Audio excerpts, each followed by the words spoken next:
afternoon, ladies and gentlemen. I hope all of you are staying safe and are in the best of your health. I extend to you a warm welcome from ETCFO. My name is Vartika Rawat, and in this special series, Future of Compliance, brought to you by Clear from the makers of Clear Tax, we have come back with an exclusive panel discussion on Compliance 2.0, unlocking cash flows and enhancing profitability. So, why are we talking about it? So, compliance is the most critical aspect of your business.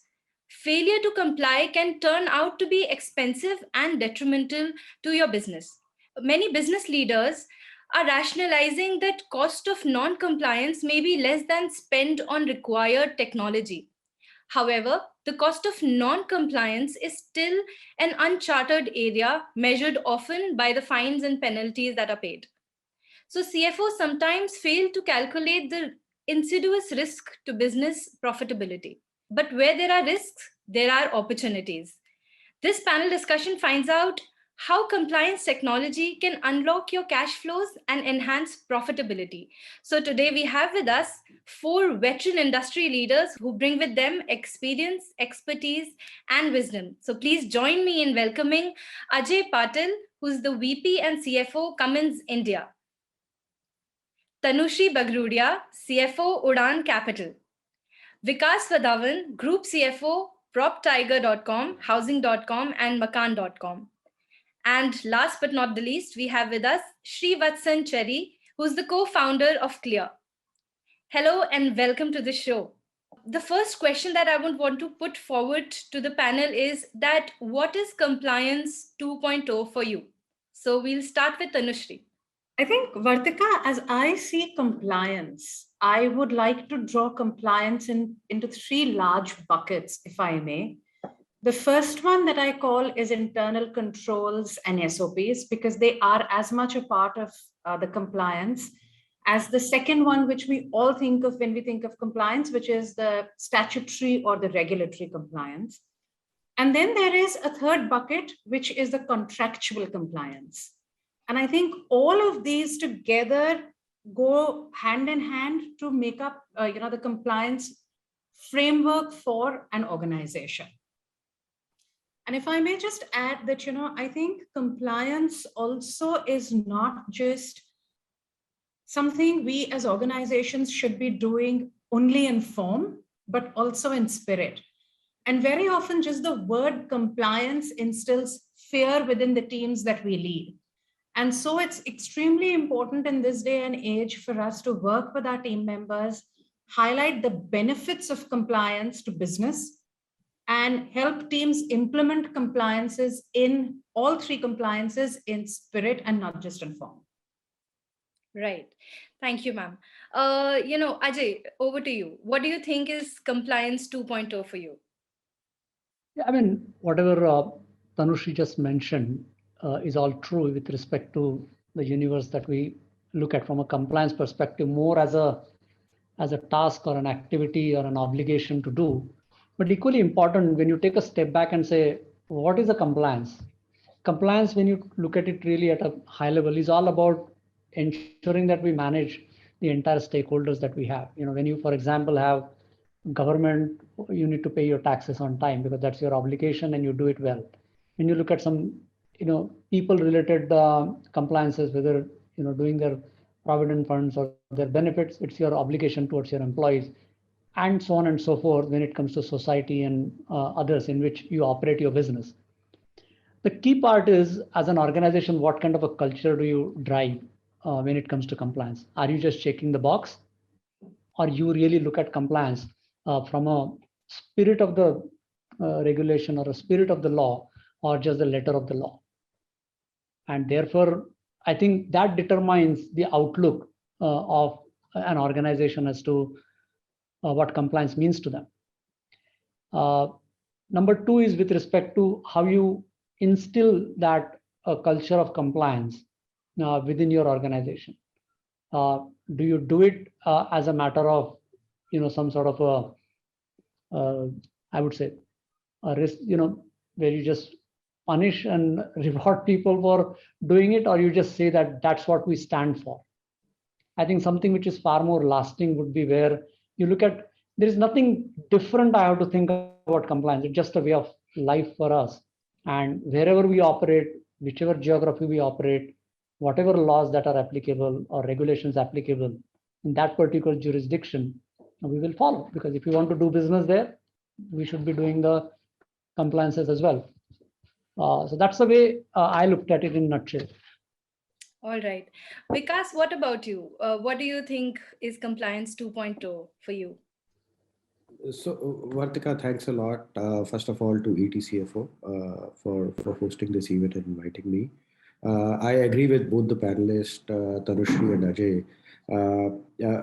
For me, compliance 2.0, I mean, so the compliances are evolving, as Tanushri also alluded to the point that compliance is not merely the compliances of what the law tells you to do that, or a mere compliance to the checklist provided by the different laws and regulations, but it is also compliance 2.0 means taking it to the next level where we being part of a social ecosystem. How do we ensure that we as an organization are not damaging the ecosystem in which we are operating, right? And that's environmental ecosystem, that's your social ecosystem when you're dealing with your vendor, when you're dealing with your customers. How do you make sure that your business practices are ethical and are above the line so that you're not damaging the social ecosystem? That's another very, very important area of compliance, which is growing and growing very, very fast when we talk about compliance 2.0. The other area which Ajay and Tanushri equally alluded to is the internal policy compliances to make your businesses more resilient, to make sure that you safeguard the business interest and make your business ready for unforeseen circumstances, even for that matter, something like pandemic or cybersecurity attacks and so on and so forth. So these are some of the important aspects when we talk about compliances. I think another important area which is growing and developing is all around the technology adoption by our regulators as far as the compliances are concerned. And GST is one such example where all of us being as on the receiving end as businesses have been constantly evolving to comply with the evolving GST era, right? So these are some of the areas which is keeping the businesses on the toes. But I think the most important is uh, in the last 5 to 10 years, what we've seen is that it is not merely a checklist activity, but it is implemented in the spirit. That's what a lot of organization is following compliances in that manner. And I think we are moving in the right direction.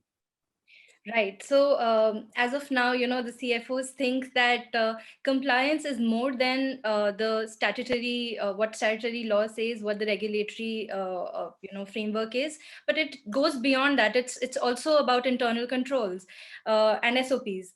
Where it should not be a fear of compliance. Compliance 2.0 is not about that. It's not about checklist, but it goes beyond that. It's following it to the spirit while using technology as well, and also keeping in mind and being aligned with what the government is doing, which is developing the whole ecosystem to be compliant, right? So on that note, I'll move to Srivatsan, and I'll ask him that, according to him, what is compliance 2.0, being technology solution provider as well. Thanks, Ritika. Thanks. Really happy to be part of this, and humbled to be with three other really esteemed CFOs as the only non-CFO in the room. So we've had like a very interesting view of compliances because we sit between the government and CFOs. And like India is a place right now, there are like about 170 different compliances that people have to deal with. And I think like everyone rightly said, right, used to be a checklist item. But I think with GST coming in and then e-invoicing and e-waybill, we've actually moved to a place where compliances are not something that you do 6 months later, but it's actually something that you're doing real time. And like the government is, like Mr. Vikas just said, like government is adopting technology at such a rapid pace that companies now, CFOs are now adopting a lot of that technology as well. And you're going from just focus on, indirect tax filings or whatever, just as a checklist item, to now actually figuring out how you can optimize taxes better. How can you optimize cash flows, unlock cash flows in some sense, right? Like, because with the adoption of technology and compliances, there's a lot more visibility that I think businesses and CFOs have in terms of their transactions. E-invoicing brought every single invoice to a real-time perspective, stuff that you could never see before.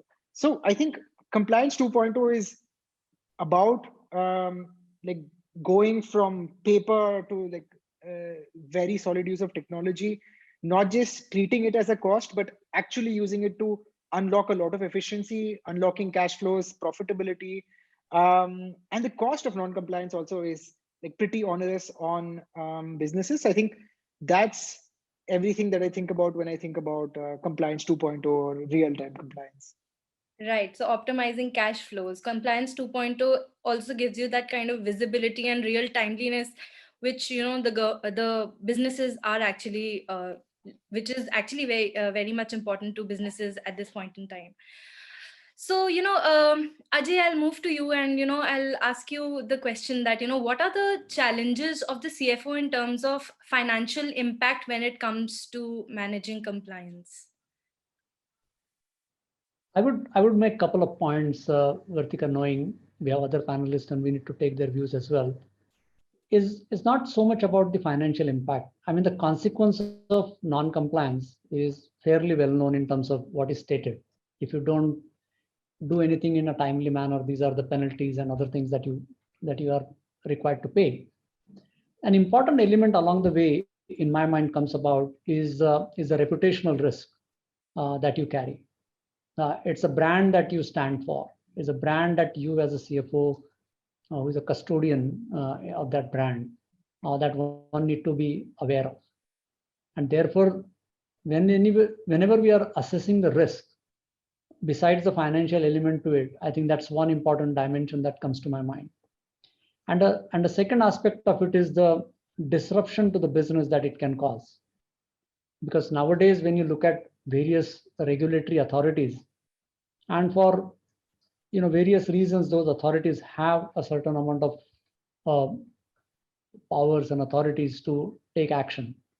And should there be a non-compliance, and that results into your facilities, your offices, your factories being shut for a period of time, is far more significant in terms of maybe an X rupees or X crores of fine or taxes that one has to pay, taxes or fees or whatever that compliance demanded, that needs to be done. So 3 points I would make in this for me, because, and just to summarize it, the financial implications in my mind is fairly straightforward and known.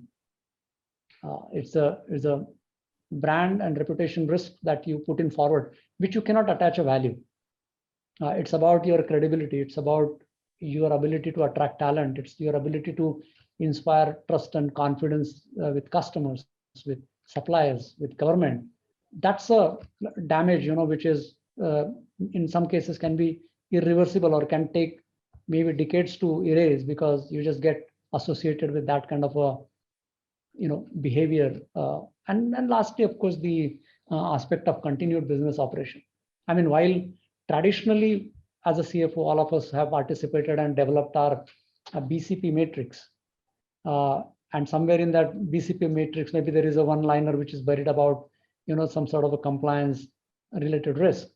That need to be brought into a little bit of a forefront and say, if I don't do this well, I'm risking, operations of my business. So that's how I would characterize it. So challenges goes beyond financial impact. Certainly, right? Certainly. Valid point, sir. So, Vikas, coming to you, what is the cost of compliance in your organization, being an online brokerage housing firm, and how much has it increased in the last 5 years? In terms of, comparatively, we are a much simpler business, and being a tech organization, we do not have very complicated compliance requirements as compared to some other highly regulated industries and businesses. So our cost of compliance is in that sense much lower. But for sure, the cost of compliance is growing on the back of two things. One, the complexity of the compliances is growing, and second, as I said, and when we say complexity of compliances is because of the many dimensions which are getting added to the compliances. It was earlier, it used to be only regulatory compliances. Now there are a bunch of internal compliances which needs to be kept in mind, and as Ajay was also alluding to, the risk metric and BCP and so on and so forth. So that is increasing the span which needs to come under the compliance cost. That is one area which is increasing the cost of compliance. And the second area is the entire digital adoption. But I always see it as an investment, because that's not that may be a cost today, but in the longer run, it'll help you make your systems more efficient, and you will yield the result of that investment over a longer period of time. To answer your second question, how much that has grown over the last 5 years, I would say on the back of growing business and the complexities, our cost of compliance has gone almost 2x than it used to be almost 5 years back, or maybe more. I think you've very interestingly put that you earlier also said that compliances are evolving, and you said that, the 2x or the 5-year increase that other businesses are seeing is at the back of, the complexity of compliance that has happened, and digital adoption is the way forward there. Yeah. Right. So Tanushree, at this point, I'll come to you, and I would want to know from you that what is your definition of cost of compliance, and how do you evaluate that in your organization? And how have you optimized that cost, maybe by investing in compliance tech? So we would want to know your insights on this. Vartika, this is a very interesting question, right? And it's in some ways it's also a very philosophical question, right? As Ajay was talking about, it's about the culture that you're building and what do you stand for. I think if you ask me, cost of compliance, in my view, is any cost that I am paying to basically prevent, to basically correct any seamless working of business. What I'm trying to get to is, if there is a way of working that should be, any cost incurred to correct what should be is the cost of compliance. So if we continue to operate, follow SOPs and internal controls, contractual obligations in spirit, there technically is zero cost of compliance. And I'll give you a very small example, right? In one of my earlier roles, we had customers paying us by checks. And these were very large customers, much larger than us. And they were paying us by check because their treasuries wanted to make good the 2 or 3 day float and have some earnings. For us, it meant our receivables were piling up. There was an internal policy that was not being followed, which said that, a customer above a certain revenue threshold should only be paying by RTGS, NEFT, or bank transfer mechanism. Now, because this was not being followed, there was a cost implication, right? Now, when we went ahead and we explained to the sales team that their intervention in resolving this problem would only improve their own KRAs, right? It got resolved. It was about a 5 to 10% reduction in the number of receivable days, not just the value. So I think that's the way we look at the cost of, that's one way of looking at the cost of compliance, right? The second way of looking at the cost of compliance is, again, how do you build that credibility? And how do you differentiate yourself from others out there, right? So we're a very young NBFC. With 3 years, we will complete 3 years actually, we completed 3 years last month of getting our license. Now, we were until recently a non-systemically important NBFC, which from an RBI perspective meant that our NPAs could be recognized at 180 plus days past due. We took a call very early last year saying that, look, RBI says that's the minimum that you need to take. Do we need to go in with that, or do we need to follow the best practices in the market? And we started following a 90 plus days past due mechanism. What that did is that through COVID, when NBFCs were actually unable to raise money, we actually got two very marquee lenders lending us money in the first wave. And these lenders have renewed their sanctions in the second wave, increased it and at lower cost, right? So just ensuring that we do business the way it should be done means that you don't incur a cost of compliance, and then you have to incur the cost of compliance when something's gone awry and you're trying to fix it. So cost of doing business. I think there's no cost of doing business the right way. I think cost of compliance comes in when inadvertently something goes wrong, and then people have not taken the effort to correct it. And if I may just take another minute, I think this is where technology plays the biggest role, right? I think technology can make monitoring very robust. It can make life much simpler. It can ensure that deadlines are met. But I think what technology does is builds transparency. And the minute you get that transparency, building collaboration, accountability, and ownership is that much easier. All right. So, Srivatsan, I'll come to you here and I'll ask you that what are the appropriate tools and processes that will increase the effectiveness of regulations as well as decrease the cost of compliance for businesses? I think, like Tanushree ma'am just mentioned, right? Like CFOs have a pretty large purview. Everything from raising capital, actually looking at a whole bunch of different things, looking at treasury, looking at credit, and compliances used to come pretty low down in the, I think compliance used to come pretty low down in the attention span or hierarchy. And like, I think Mr. Vikas mentioned, however, the cost that the organization's being like spending in terms of both manpower and maybe some amount of technology augmentation has gone up significantly in the past couple of years with, new tools, new processes, monthly and real-time kind of work that teams have to do. And that's actually increased the cost. Now, this is basically where I think as a technology provider, we've seen very, very deep impact that we've been able to create with technology for CFOs and their teams. Because I think with the number of things that are going on, CFOs just don't have the ability to look at micro things. See, there's an example of like a large textile manufacturer who we work with, where I think just with the fact that we were able to bring in technology and just visibility into the ITC that they actually, give to the like ITC and the credits that they have accumulated on the government side across, the tens of branches, they realized that they were actually overpaying. There's a lot of credit with the government which is just stuck there, which is, tying up cash flow in some sense. That visibility led them to actually bring back about 10 crore worth of ITC, which really, really helped them, right? That translated to around 2% of their turnover, which is a pretty big deal.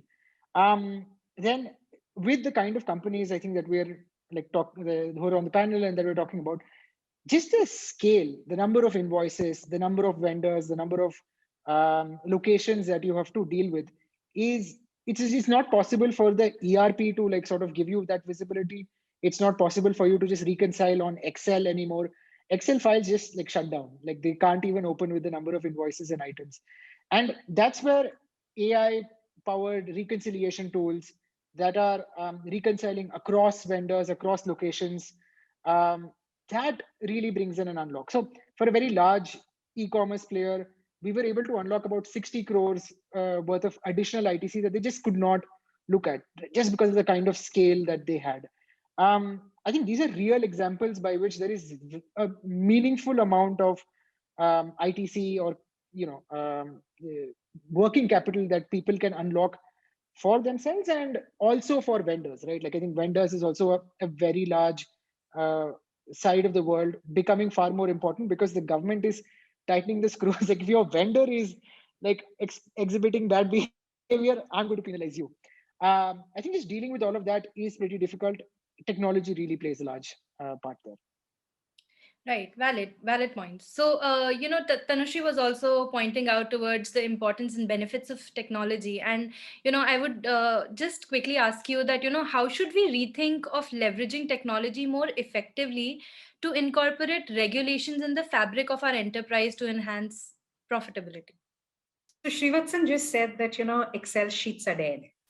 And in more cumbersome and complex environments and for compliance, yes, Excel sheets are there. I think if we want to weave technology in the fabric of our way of doing business to ensure that we are compliant, I think life starts from the Excel sheets and goes to the larger tools that Srivatsan spoke about. And they're very, very different at different points in time, and it depends on what your business imperative is. That's point number one. The second point is for every technology or digitalization effort that an organization is making, it doesn't require a huge amount of upfront outlay. And I'll again allude to an example, right? So let's talk about the contractual compliances that we have, right? Now, these contractual compliances go from being compliant on your POs to your CAPEX, to your service contracts, to your treasury contracts, right? Now, to monitor all of this, funky tools may not be required by every business, right? It depends on the complexity of your business. So for treasury tools, of course, you need, for treasury compliances, you of course need tools, right? Because if I'm late even by a day in paying my interest, which is due, I could have more repercussions. And as Ajay was mentioning at the beginning, it can take years to sort of unravel that small inadvertent mistake, right? So there, that investment is required. But when it comes to smaller aspects, right? I think we need to be very cognizant that we have daily tools available that we can use. It's Outlook calendars for reminders. It's shared Google spreadsheets that you can have.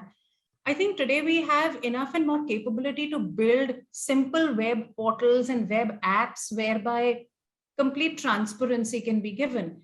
And again, I think talking about complexity of the business, taking half a step back, I think when the e-way bill was introduced, and we needed to ensure that there was no in-transit inventory that was being held by a company. In my earlier role, I think we actually developed a very, very simple web portal to ensure that, because the ERP was not able to give us location-wise inventory. With very, very small investment, we actually developed a web portal that actually demonstrated and displayed on a daily basis what location had what inventory. And what that did was, because there was complete transparency of warehouse wise, part number wise, for which customer there was inventory available, the intention or the propensity of people wanting to store in transit hubs just went away. So I think the adoption of technology has to be tools where they are needed because they are investments, as Vikas even mentioned, but they also have to become a part of life. And I think there is one element that goes deep into this, right? And again, it depends businesses to businesses. And a new age business such as ours at the moment, a lot of our staff is young. They understand, team members are young. They understand the importance. They're far more tech savvy probably than I am. So, they're not threatened by technology. Technology becomes a way of life and doing business. But in a manufacturing company, and I'm sure Ajay knows, has more insights into this, that's not the way people take it, and especially those who are working on the shop floor. And for them to weave technology for compliance is a change in mindset. They will all often feel कि ये हो रहा है because, I'm sorry to break into Hindi, but they will always say कि ये हो रहा है क्योंकि अब मुझे डांट पड़ेगी, अब मुझे डंडा पड़ेगा, right?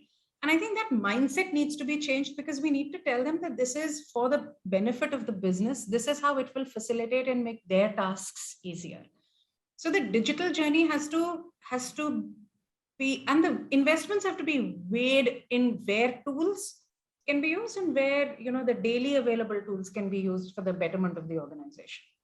Right. So, as Ajay actually said in the starting of our conversation, the culture of compliance is something that is required to be inculcated. Right. At this point in time, I would like to invite other panelists to also join in, and if they have any views, to please come and share it with us. So, Vikas, Ajay, if you have anything to add, Srivatsan, if you have anything to add here, please let us know. No, thanks for giving this opportunity, Vartika. I echo what Tanushree said, because sometimes on the face of it, it looks a humongous cost, and not only the explicit cost, sometimes the implicit cost is also much higher, because then you need to reinvent your processes. A large team needs to be deployed to handle the changeover management and so on and so forth. So it seems humongous, but I think that needs to be weighed in, as Tanushree rightly said, not only from the compliance benefit perspective, but also to look at it more from an efficiency perspective in the longer run, because the businesses are growing, the complexities are growing.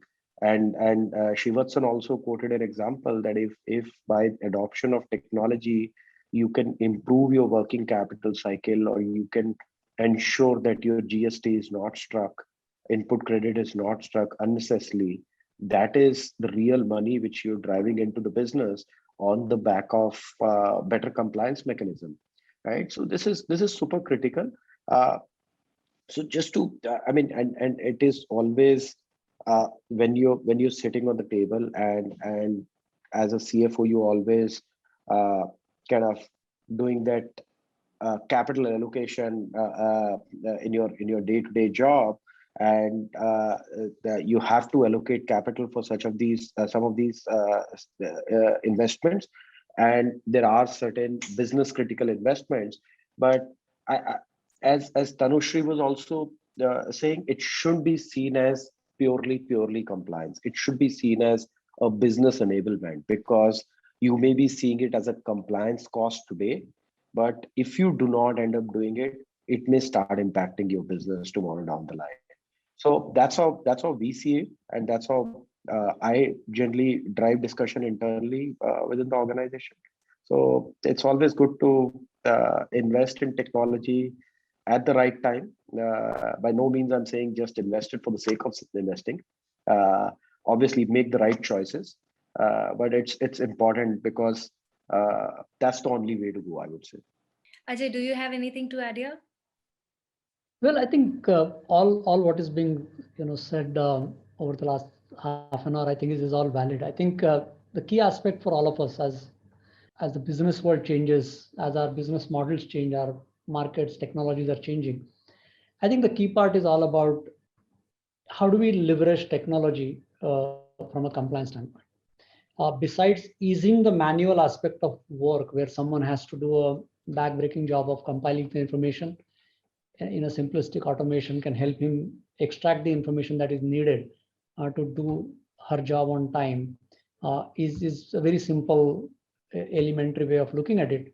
The other equally important aspect of it is you take the aspect of human error out of it, because more often than not in our work experiences we have seen, while the intent is there, while the processes are there, while all that need to be done is in place, sometimes it just a factor of one misses it innocently or inadvertently.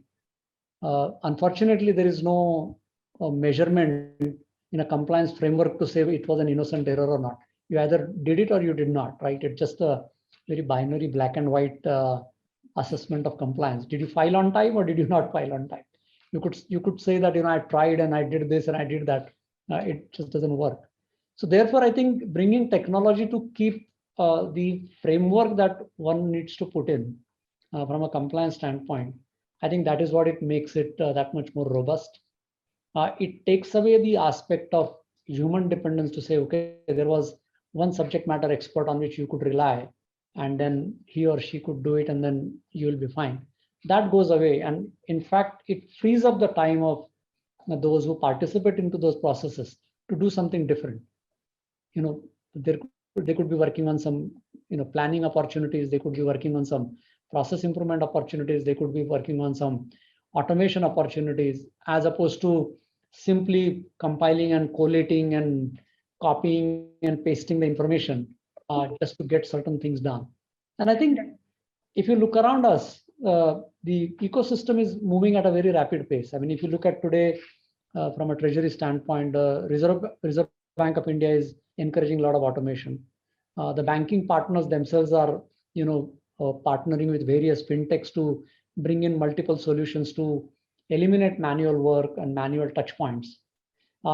Even auditors who come and audit are deploying audit tools which are not dependent on, give me a photocopy of a particular document, as opposed to they're relying on multiple different ways to get their comfort about. So, I mean, we can go on and on and on and give these examples. The key point here is all about, and I go back to my opening statement, compliance is not something which is something as a special activity per se.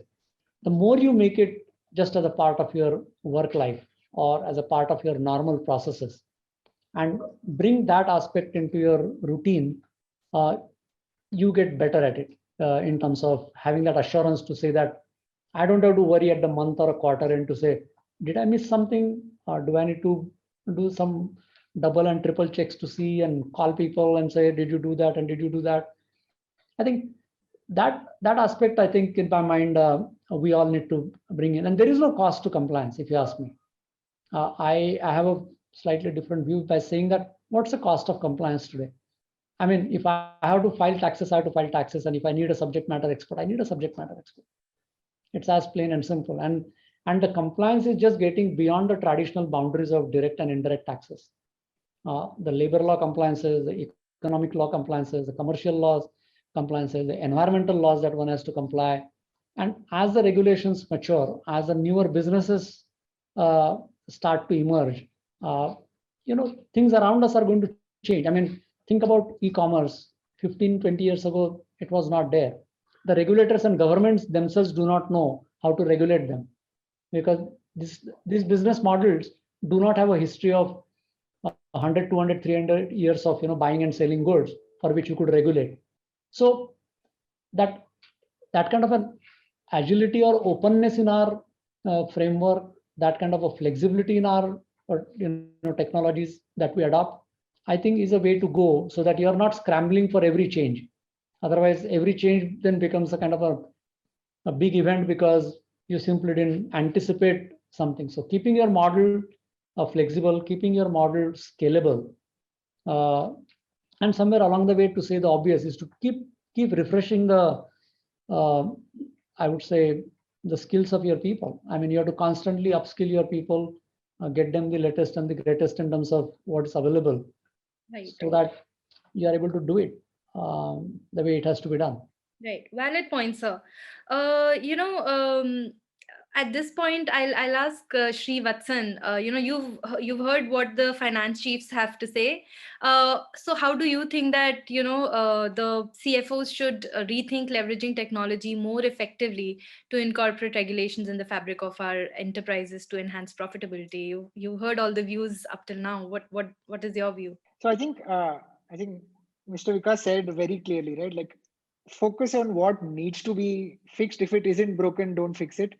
And I think Sajay and Tanushree ma'am said that, or rather alluded, which we see a lot, right? Like, if your staff can't use this technology, if your staff isn't able to leverage it, you're not going to see like any kind of good outcomes for yourself. I think that's pretty critical.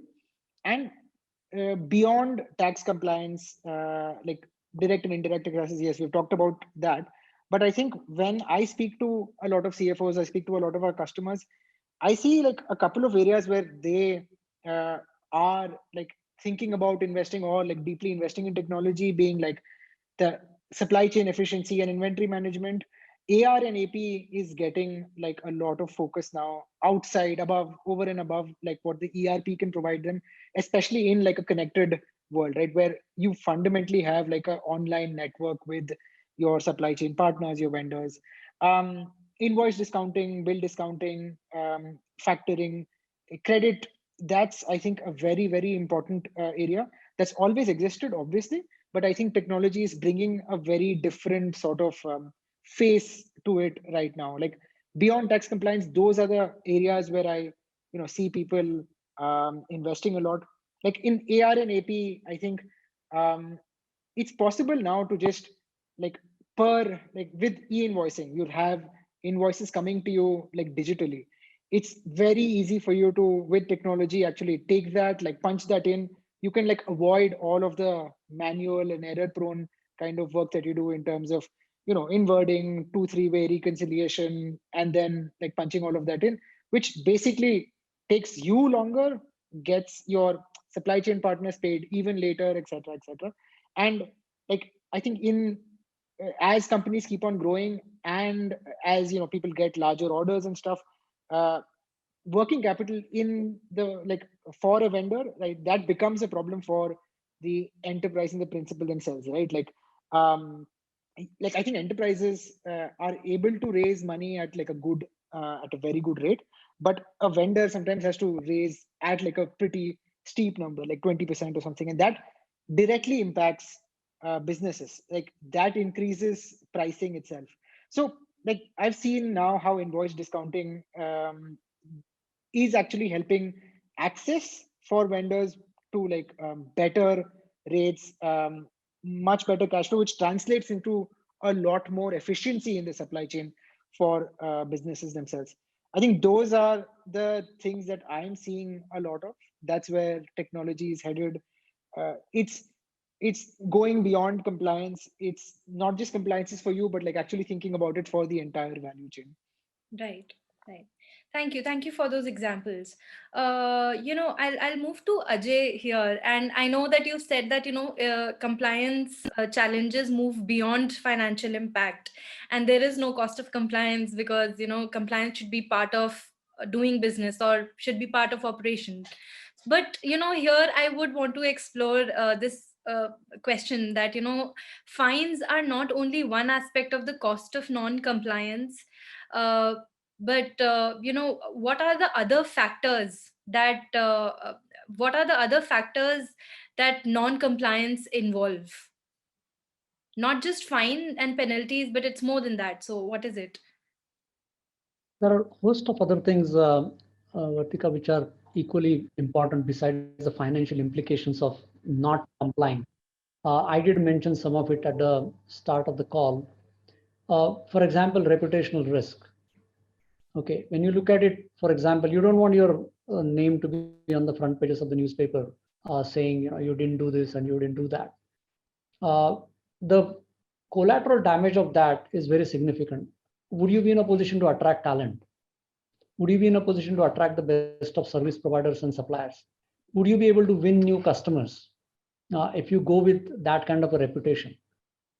So that is, and we can go on and on in terms of what that impact is. The other aspect of is compliances are also getting more and more intertwined with your customers and suppliers together.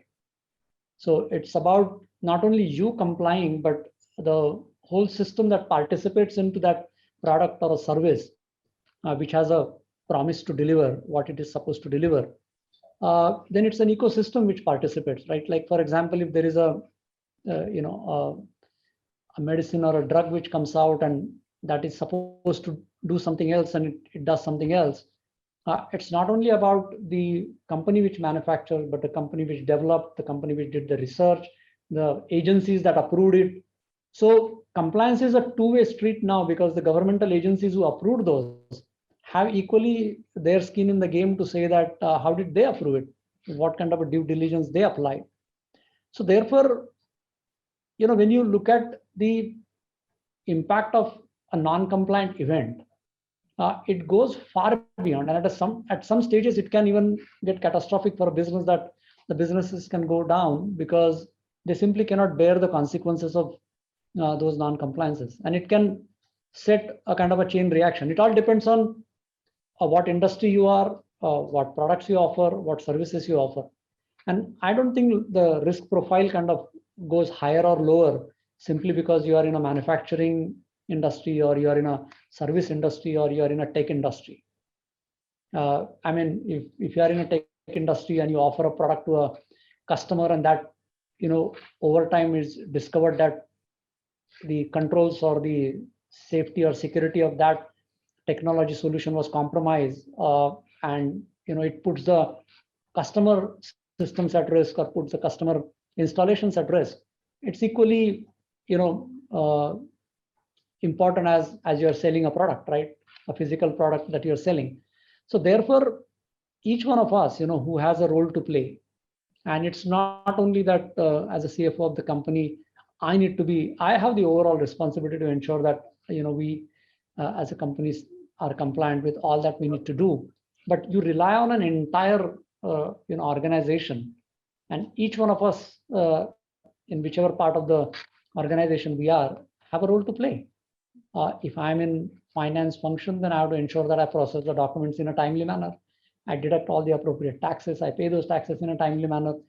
If I'm in engineering, I should be designing a product which I know will meet the specification that I'm going to announce that a particular product does. If I'm in manufacturing, I have to ensure that I comply to all the standards that I need to deploy in manufacturing, such that I produce a part to the specification. And then, we all can go on and on. So in that sense, so therefore, where it stops, I think it's just a journey. This is not somewhere we can say, yes, I have reached a nirvana and there is nothing more beyond this, because we don't control it. I mean, the business world is fast changing. The technologies are becoming more and more disruptive, and therefore our businesses need to constantly evolve in light of those changes. And if those changes, the regulations are changing. I mean, think about the amount of changes that come along on a daily basis. Right. For one or the other law, whether it could be tax laws, economic laws, commercial laws, personal laws, you name it. Constantly the refinements are coming. Why are those refinements coming? Because the regulator themselves are also learning along the way in terms of how to regulate it. So valid point, sir. On that point, I'll come to Vikas and I'll ask him that, when businesses look at their digital transformation journey, everybody looks at it as a whole, but, somewhere the compliance tech takes a back seat. So why is investing in compliance tech taking a back seat while we all know that the cost of compliance, of violation of, compliance can cost us more than that, like we've discussed in this discussion today? No, absolutely. I don't know what type of organizations, Vartika, you're referring to, but I can understand where you're coming from. There are it's as I said in my earlier part. See, sometimes the cost or the investment seems humongous, and that's where people take it as a next priority in comparison to some other priorities. When you're talking about digital transformation, then you're focusing more on business and say, okay, should I be automating some of my critical business processes, or should I be investing into the technology for compliance? That's where I think people need to change the way they are seeing compliances. If it is seen as a checklist activity, obviously it will definitely get deprioritized. But if it is seen as a business enablement, that's what even Ajay was mentioning just right now, that it's not only the financial impact of not being compliant, it's not the fines and penalties, which are also now growing substantially. It's no more those days when the fines and penalties were very, very small.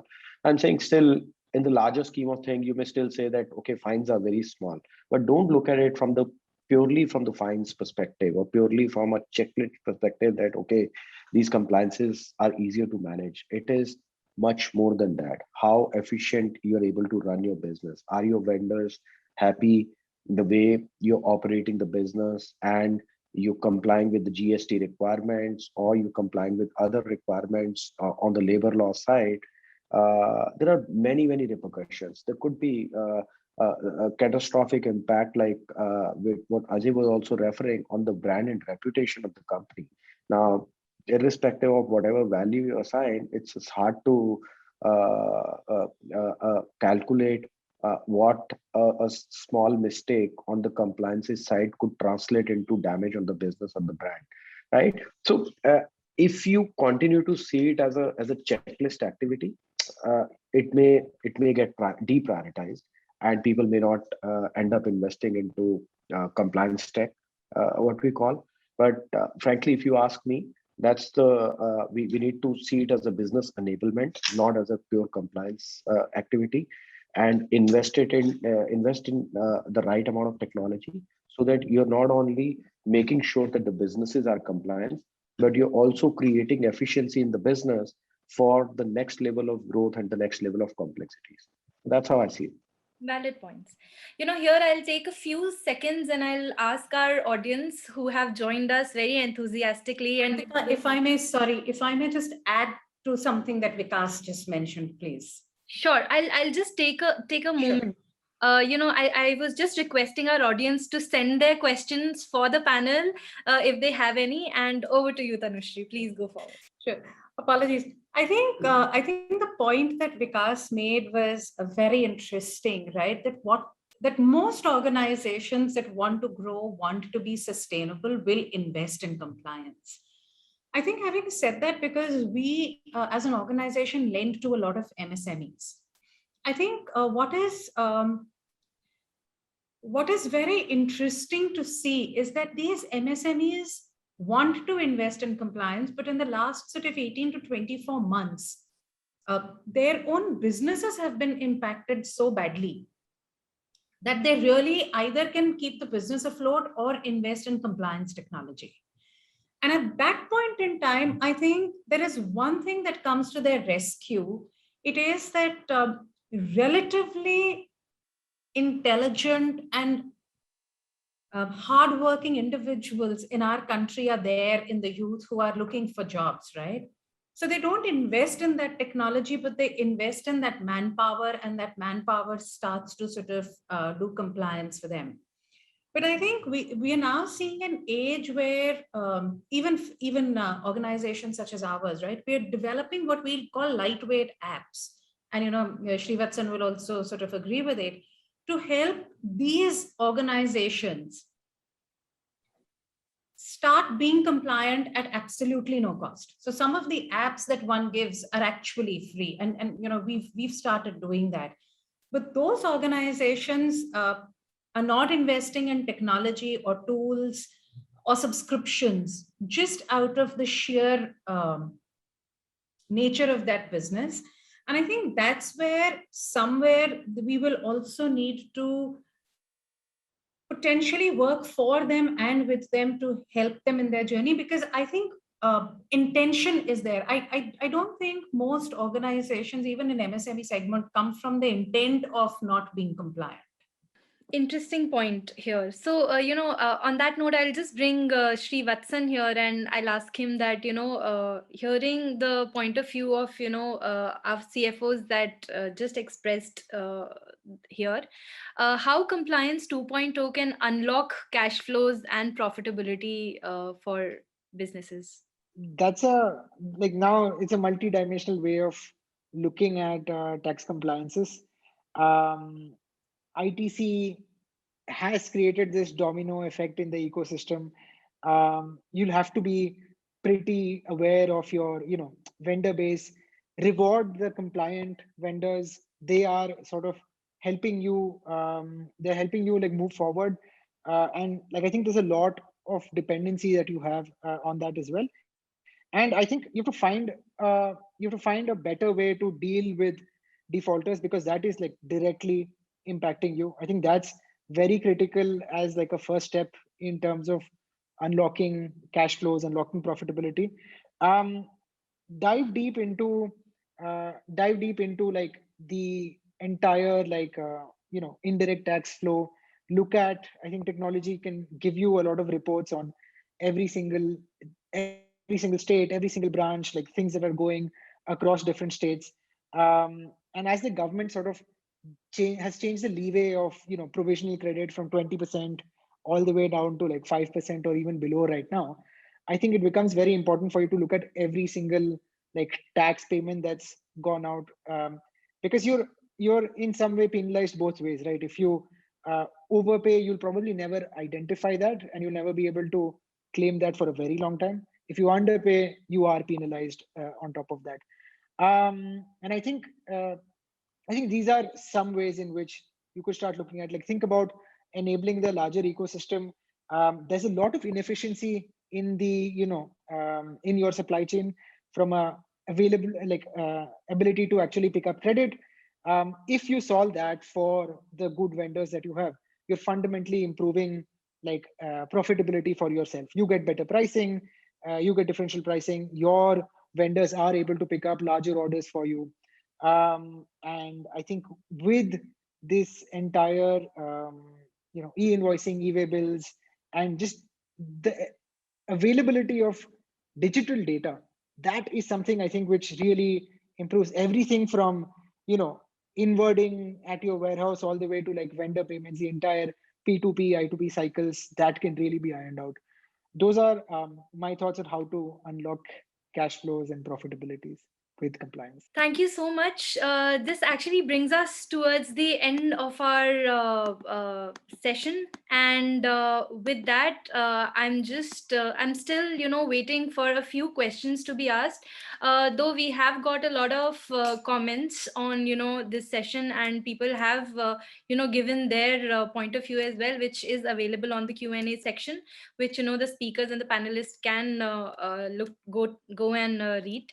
All right, so I don't see any specific questions asked to the panel as of now, but thank you so much, our esteemed panelists, for being here and sparing their time and having this really invigorating discussion. Thank you so much to the audience for their enthusiasm and interest, and so many comments that we've got. So, ladies and gentlemen, to GoBigCFO.com breaks down digital transformation and compliance for a robust, agile, and resilient future. So as part of this initiative, Future of Compliance, brought to you by Clear, from the makers of ClearTax, we'll explore various other aspects of compliance with the top CFOs and industry leaders of India, Inc. So stay tuned. Thank you so much to everyone. Thank you. Thank you for inviting us. Thank you. Thank you. Bye.